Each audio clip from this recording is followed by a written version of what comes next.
Welcome to Transformation of the West. This is Melinda Klein.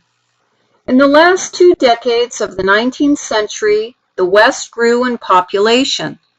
By 1890, the population of this region was more urbanized.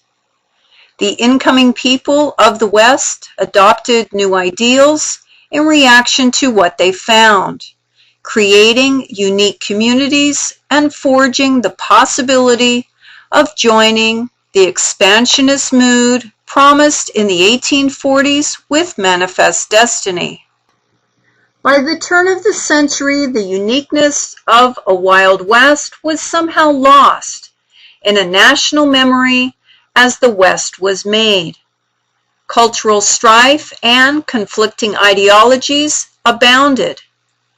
On one point in particular, Europeans brought to the West an instrumental view of animals clashing with a Native American view of animals, which to them bridged a gap between the human world and the supernatural. The transformation of the West is examined in several forms as capitalism and industry made their way across the plains in a fashion that was often violent, lawless, and corrupt. The West as a place long gone would be remembered in a romantic light by artists, writers, and by filmmakers by later generations. The Western fur trade in beaver and buffalo was an extension of a much older pattern of trade that began in southern Canada and New England during the colonial period, expanding later into the Great Lakes area. The killing of wild animals for their furs is seen by white settlers and Native Americans in 2 distinct views. White trappers saw their commercial value. For Native Americans, animal products meant that their use was very important. Native Americans hunted in seasons to suit their needs for living with respect, given not to overhunt or disrupt the pattern of their existence.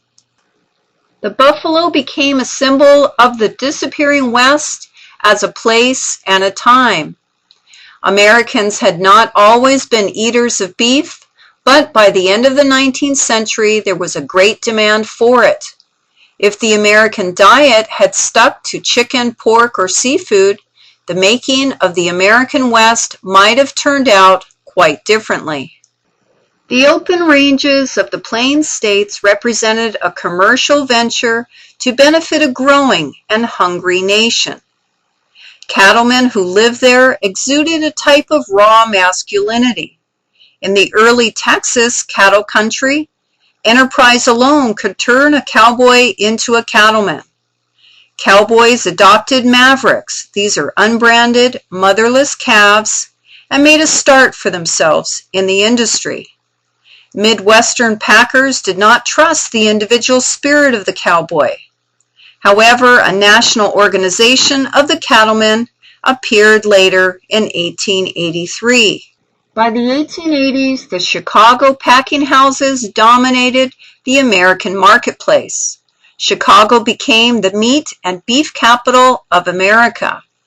It was the family cultures of the westward migrating European Americans that would win the making of the West.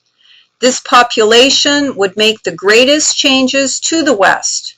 4 family styles settled in the West, and each had their own distinctive logic for migration. These include patrimonial, proletarian, entrepreneurial, and the slave family. 2 prominent subcultures of the American West were the Yankees and the Hoosiers. Their farming activities transplanted from the New England states, and the Hoosiers from the Indiana area included hay growing, orchard planting, dairy-oriented agriculture, and cheese production, along with corn growing and hog raising. A philosophy emerged in the West to which settlers quickly adapted and incorporated into their lives.